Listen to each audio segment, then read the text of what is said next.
Adakah kita disuruh untuk ubah tempat apabila kita semayang? Nak semayang hak berikutnya, kita kena ubah tempat ke tak?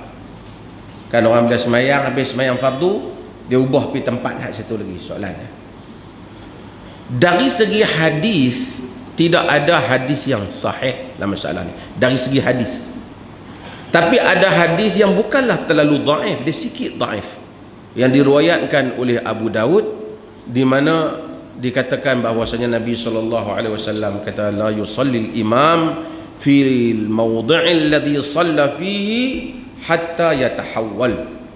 Imam tak usah semayang di tempat yang dia semayang tadi, melainkan dia ubah tempat. Tapi hadis ni dhaif.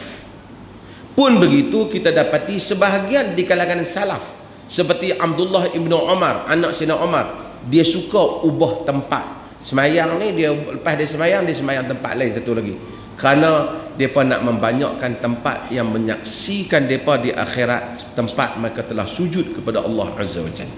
Jadi kalau ada orang nak ubah pun tak apalah. Tapi kalau member kita sebelah tu tak mau nak ubah, kita tak tahu, weh pi. Kalau dia bergerak, kita bergerak. Kita jangan kucai orang lah dalam benda-benda yang macam ni.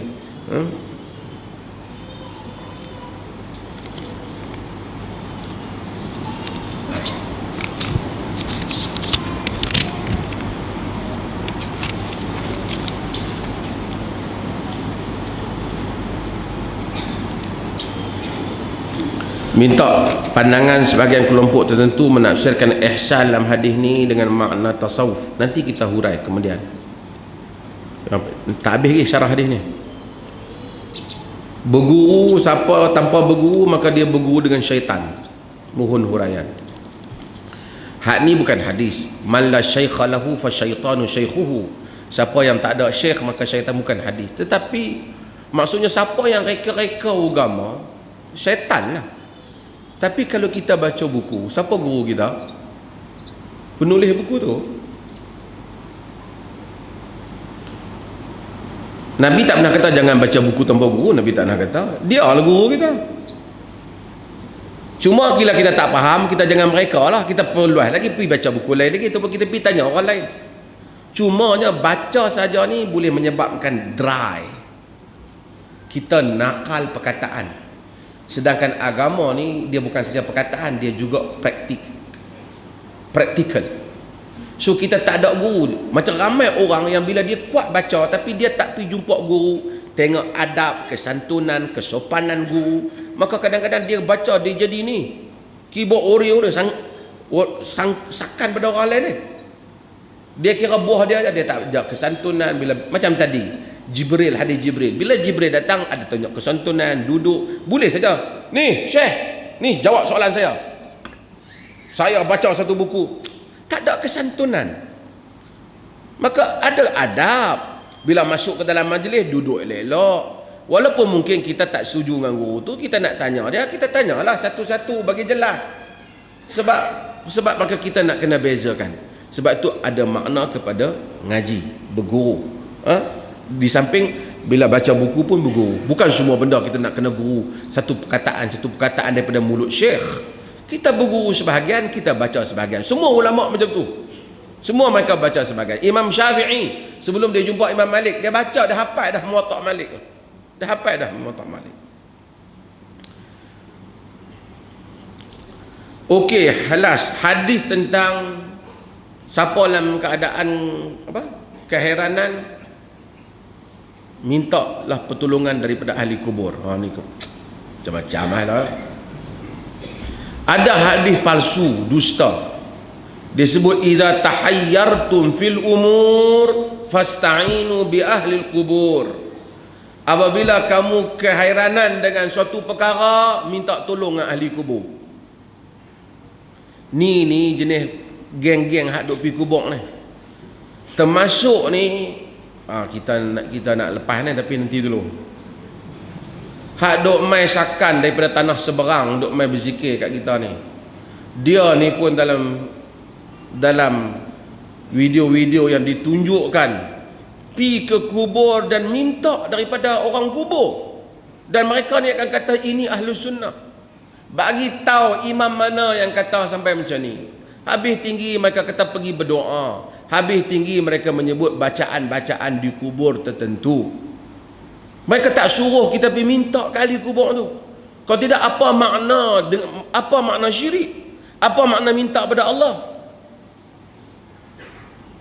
Kalau nak minta daripada tok wali tu pergi minta kerana dia dekat dengan Tuhan, itu tak salah. Tak salahlah Kristian minta daripada Jesus.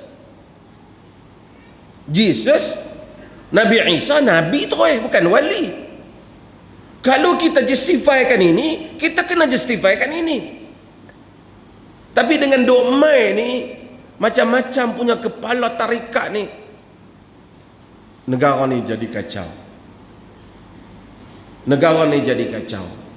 Kita adalah benteng daripada benteng-benteng Ahlus Sunnati wal Jamaah. Dan kita kena sebut benda ni. Kita kena bagi tahu dia apa. Kalau hampa kata boleh minta kat tok wali yang mati hampa, boleh juga Kristian minta kat Jesus.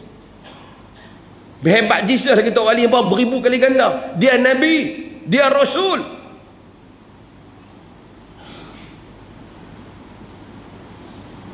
Kau kata bukan kita minta kat dia, tapi kita tahu hakikat yang bagi Allah Ta'ala. Begitu juga Kristian. Dia tahu hakikatnya bagi ialah Tuhan yang sebenar, yang menjelma di dalam 3 wajah. Trinity. Ini sangat bahaya. Kadang-kadang muncul. Tapi orang macam ni, oleh kerana orang ni saya tak kisah nak berhanana ke apa. Tapi sebut setakat nak menyasyid tak ada masalah lah. Tapi pemikiran itu yang bahaya. Bila kawan ni boleh pi sampai begitu, dan kita kena hati-hati dengan perkembangan yang macam ni. Kita mudah-mudahan Allah Ta'ala pelihara akidah kita. Ini adalah benteng kita jumpa dengan Tuhan. Akidah kita kena betul. Dia orang kata siapa yang duk cakap bab akidah ni, dia tu Wahabi. Geng-geng ni kata Habib ya, geng-geng ni kata siapa yang mengaji tauhid rububiyah, uluhiyah, asma' sifat, Wahabi. Padahal benda ni seluruh dunia mengaji. Tahun 80-an itu yang mengaji dalam kita. Dalam Sukatan Pendidikan Malaysia pun masuk sekolah-sekolah rububiyah, uluhiyah, asma' sifat. Puak-puak ni mai kata yang ni syirik. Yang dia panggil kubur tak syirik. Dan ini kempen. Tak ada kerja apa, asyik duk fikir siapa yang terkeluar daripada ahli sunnah. Kita duk kira nak iktiraf orang supaya berada atas jalan Tuhan. Mereka duk kira nak keluarkan orang dari jalan Tuhan. Mudah-mudahan Tuhan pelihara kita daripada semua kekarutan ini. Kekarutan ini. Agama tuan-tuan bukan milik mufti, bukan milik tuan-tuan, bukan milik raja, bukan milik siapa pun. Agama milik Allah Azza wa Jal. Tak ada siapa boleh menentukan inti kandungan agama melainkan Tuhan Rabbul Jalil Jalla wa Ala.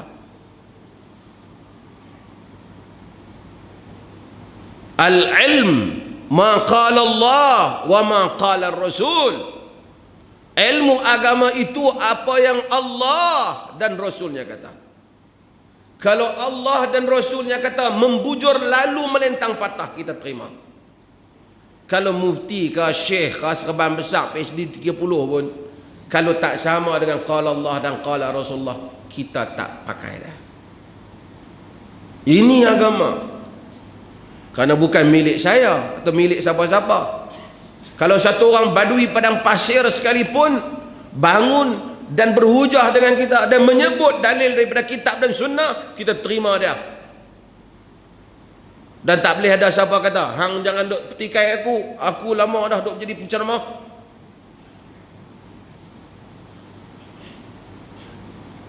Bukan lama baru, ini agama.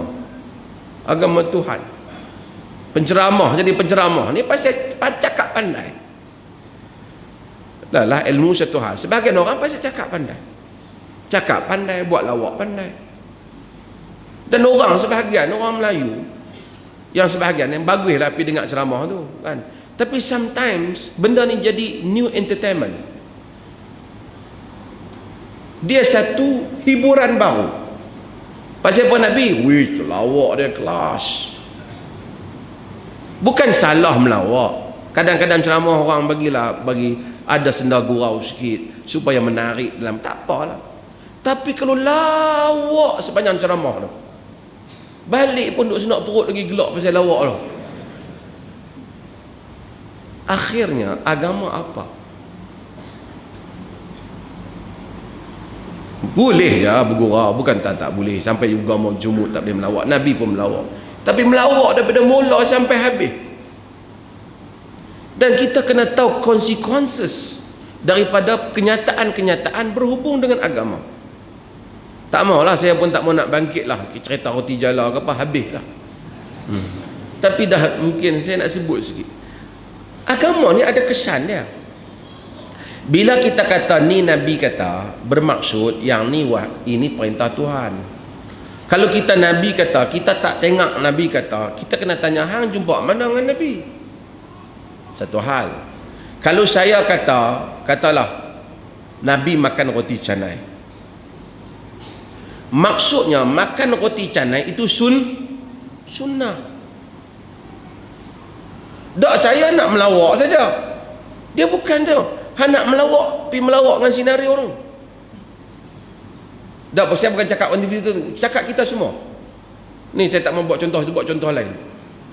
Kita makan, katalah kita pergi makan tepung bungkuih. Tahu tepung bungkuih?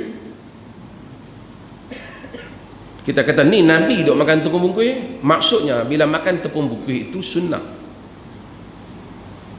Tu maksud dia. Tak, dia kata aku saja melawak ya. Dan tak boleh melawak. Han nak melawak, han kata ni, tu aku suka makan tepung bungkuih. Tu pun kalau dia tak suka, dia pun bangkit balik dah. Kata bila aku makan tepung bungkuih, dia kata. Dia tak boleh kata kerana dia ada kesan di sebalik kenyataan yang disandarkan kepada Nabi SAW. Kena hati-hati. Bukan kerana kita meluat kat siapa-siapa, kita tak meluat siapa-siapa. Kita tak ada berdetik pun tak ada kita nak bergaduh dengan siapa. Tetapi bagi tahu, jikalah benteng ajaran Nabi itu perlu mempertaruhkan diri kita, kita akan mempertaruhkannya untuk mempertahankan ajaran Nabi SAW. Kita akan mempertaruhkannya. Kerana itu adalah amanah. Yahmilu hadzal ilm min kulli khalafin uduluhu yanfuna anhu tahrif al-ghalin wa intihal al-mubtilin wa ta'wil al-jahilin. Ilmu ini akan dibawa bagi setiap generasi orang-orang yang amanah membawa ilmu ini, yang akan membersihkan daripada ilmu ini tahriful ghalin, penyelewengan orang-orang yang melampau, wa intihal al-mubtilin, tokok tambah ahli-ahli batil, wa ta'wil al-jahilin, dan takwilan orang-orang jahil. Siapa yang mesti buat? Udulul ilm, orang-orang yang amanah terhadap ilmu. Ini yang disebut oleh Nabi SAW. Kalaulah mempertahankan Nabi itu perlu, sehingga terpaksa kita jadi susah, kita kena mempertahankannya. Macam saya selalu sebut, bak kata dongeng Melayu, hanjebat kata pada hantuah, kan? Membujur lalu melentang patah. Kalaulah gunung yang kudaki jua, patah sayap bertongkatkan paruh. Kalaulah gunung yang kudaki jua, wahai Tuhan. Maksudnya, apapun kita akan bayar supaya agama kekal dengan keasliannya. Pasal agama bukan kita punya. Agama adalah milik Allah Subhanahu wa ta'ala.